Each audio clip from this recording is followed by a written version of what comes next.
বিসমিল্লাহির রহমানির রহিম। আসসালামু আলাইকুম সুপ্রিয় শিক্ষার্থীবৃন্দ, রাখিবুল টেট ম্যাথ টিউটোরিয়াল চ্যানেলের পক্ষ থেকে আপনাদের সবাইকে আন্তরিক শুভেচ্ছা অভিনন্দন। আজকে আমি অনার্স থার্ড ইয়ারে গণিত বিভাগের নিউমেরিক্যাল অ্যানালিসিস বইয়ের চ্যাপ্টার 2 নিয়ে আলোচনা শুরু করব। ইতিপূর্বে আমি আপনাদের বাইসেকশন, ইন্টারেকশন, আজকে আমি নিউটন রাফসন মেথড নিয়ে আলোচনা শুরু করব। তো সেটা নিয়ে এক্সাম্পল 32 নিয়ে আলোচনা করবো আজকে। তো এক্সাম্পল 32 রয়েছে যে নিউটন রাফসন পদ্ধতি ব্যবহার করে tanx = 4x সমীকরণের মূল 3 স্থানাঙ্ক নির্ণয় করো। এটা আমাদের 3 স্থানাঙ্ক নির্ণয় করতে বলছে। আমরা কিভাবে এটি নির্ণয় করতে পারি সে নিয়ে আজকে আলোচনা। চলুন শুরু করা যাক। তো আমি আপনাদের বোঝানোর জন্য প্রথমেই অঙ্কটি একটি খাতায় তুলে নিয়ে এসেছি।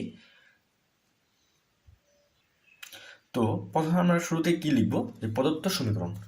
আমি লিখলাম যে প্রদত্ত সমীকরণ কি রয়েছে আমাদের, যে tanx = 4x, tanx = 4x। আমরা লিখতে পারি এখানে tanx - 4x = 0 লিখতে পারি। তো আমরা এটা লেখার পরে আমরা এখান থেকে কি করব, এই সমীকরণের বাস্তব মূলটা বের করব। আমরা কিভাবে এর বাস্তব মূল বের করতে পারি সেটা এখন আমরা জানবো। তো আপনারা যদি ক্যালকুলেটর থেকে থাকে, আমরা ক্যালকুলেটর সাহায্যে বাস্তব মূল বের করতে পারবো। এমনি বের করতে অনেক সময়ের প্রয়োজন। তো আমরা আগেই এই সমীকরণের বাস্তব মূলটা বের করব। তো বাস্তব মূল বের করতে গেলে আমাদের কি করতে হবে সেটা আগে জানতে হবে। যদি আমাদের এখানে সমীকরণে ত্রিকোণমিতিক অনুপাত দেওয়া থাকে, তাহলে আমাদের ক্যালকুলেটরে যে মোডে থাকুক না কেন সেটাকে আমরা রেডিয়ান মোড করতে হবে। আর যদি এমনি থাকে সমীকরণে, তাহলে ত্রিকোণমিতিক অনুপাত ছাড়া থাকে, তাহলে আমাদের রেডিয়ান মোড করতে লাগবে না। যেহেতু এখানে tanx - 4x অর্থাৎ ত্রিকোণমিতিক অনুপাত, সেজন্য আমাদের ক্যালকুলেটরকে আমাদের কি করতে হবে, রেডিয়ান মোডে করতে হবে। তো রেডিয়ান মোড করতে গেলে আমাদের কি করা দরকার সেক্ষেত্রে আমাদের এখন জানবো। তো মোড অপশনে আমরা যাবো। মোড অপশনে 1 বার, 2 বার, 3 বার, 4 বার ক্লিক করলে আমাদের RAD লেখা আছে। এই RAD-কে নিচে 2 লেখা আছে। 2 প্রেস করলে, ক্যালকুলেটর আমরা 2 প্রেস করি, তাহলে আমাদের ক্যালকুলেটরটা রেডিয়ান মোড হয়ে যায়। এখন রেডিয়ান মোড করার পর আমাদের কী কাজ, এখন এই সমীকরণের বাস্তব মূল নির্ণয় করতে হবে।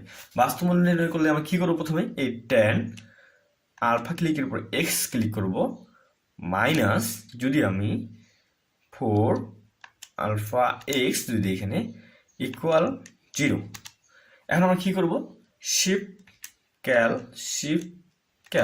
2 বার ক্লিক করে আমাদের এক্স এর কি আসে, 0 আসে। তো আমাদের এটা সমীকরণের বাস্তব মূল হলো তাহলে 0। তো এরপরে কাজ কি, এরপরে কাজ হচ্ছে আমাদের এই সমীকরণটা একটা ফাংশনে ধরে নিতে হবে। লিখতে হবে f(x) = tanx - 4x। এই সমীকরণটাকে যখন আমরা নিউটন রাফসন পদ্ধতিতে শুরু করবো, অঙ্কটা করতে চাইবো, তখন আমাদের একবার অন্তরীকরণ করে নিতে হবে। সেজন্য আমরা লিখতে পারি f'(x) tanx-কে একবার অন্তরীকরণ করলে হয় আমাদের sec² - 4x অন্তরীকরণ করলে 4 ধ্রুব, সেজন্য স্থির থাকবে, এবং x এর অন্তরীকরণ করলে 1 হয়, 1 এর সাথে 4 গুণ করলে 4 হয়। হয়ে গেল। এরপরে কাজ কি, এরপরে কাজ হচ্ছে আমাদের এই ফাংশনের দুটি মান বসাতে হবে। দুটি মান আমরা কীভাবে ধরবো, দুটি মান ধরতে গেলে আমাদের এই যে বাস্তব মূলটা বের হলো 0, 0 থেকে এক সর্বনিম্ন মান এবং 0 থেকে বড় সবচেয়ে বড় একটি মান ধরতে পারি যে কোনো। তো 0 থেকে সর্বনিম্ন আমি মান আমার পক্ষ থেকে ধরলাম -0.5 এবং সর্বোচ্চ মান ধরলাম 2। আমরা ইচ্ছে মতো নিতে পারেন, 1 নিতে পারেন।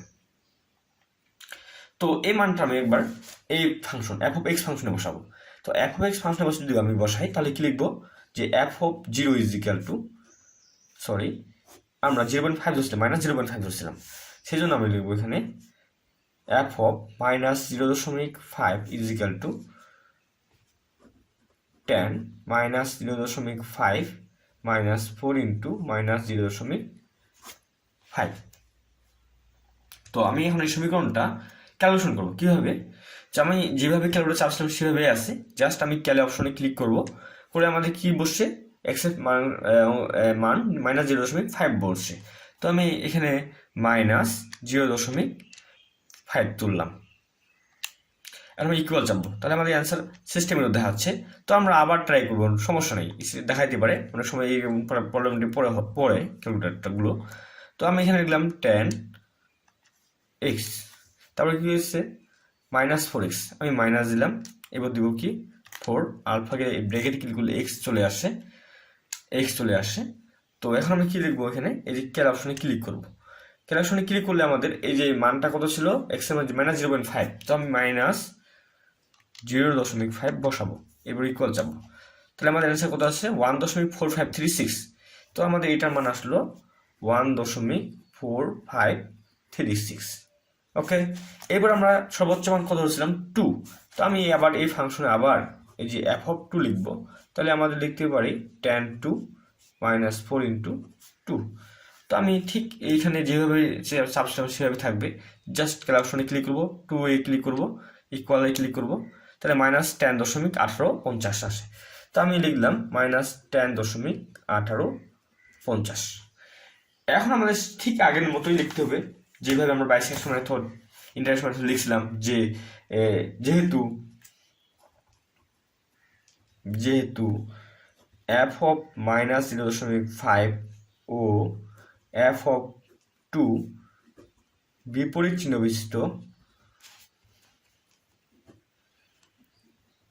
চিহ্ন বিশিষ্ট, সুতরাং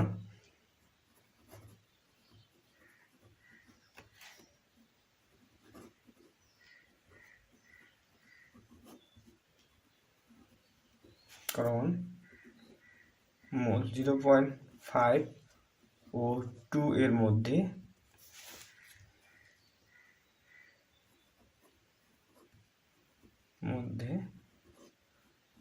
আছে, 0.5 এবং 2 এর মধ্যে আছে। এরপর আমাদের কাজ কি, এরপর স্টেপ হচ্ছে আমাদের নিউটন রাফসন পদ্ধতির সূত্রটা নিয়ে আসা। তো আমরা এখন পরবর্তী স্টেপে যাই। আমি প্রথমে লিখব যে এখন নিউটন রাফসন পদ্ধতি হতে পাই। কি পাই আমরা, নিউটনের সূত্র কি জানি আমরা, xn+1 জানি আমরা xn minus f(xn) divided f'(xn), এটা জানি।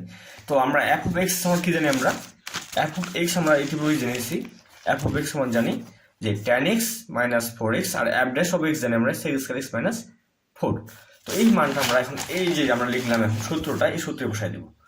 তো এই সূত্রে বসাইলে আমরা কি হয়, তাহলে xn মাইনাস f'(xn) তাহলে কি tan xn - 4xn divided sec² xn - 4। এখন আমরা এটাকে লসাগু করব। লসাগু করলে কি হয় যে sec² xn - 4, তাহলে আমাদের xn sec² xn - 4 আসে, মাইনাস আমরা এটা ভাগ করলে 1 হয়, 1-এর সাথে tan x - 4 গুণ করলে উঠে থাকে যায়, তাহলে tan x n মাইনাসে প্লাস হয়ে যায়, তাহলে থাকে 4xn। এরপর স্টেপ কি হয়, আমাদের ক্যালকুলেশনটা দাঁড়ায় যে xn sec² xn - 4xn minus tan xn plus 4xn।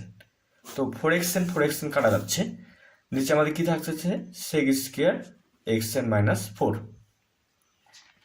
তো এরপর এই স্টেপে কি হচ্ছে আমাদের, আমরা এই sec² একটা সূত্র প্রয়োগ করতে পারি। sec² x সমান আমরা 1 + tan² x।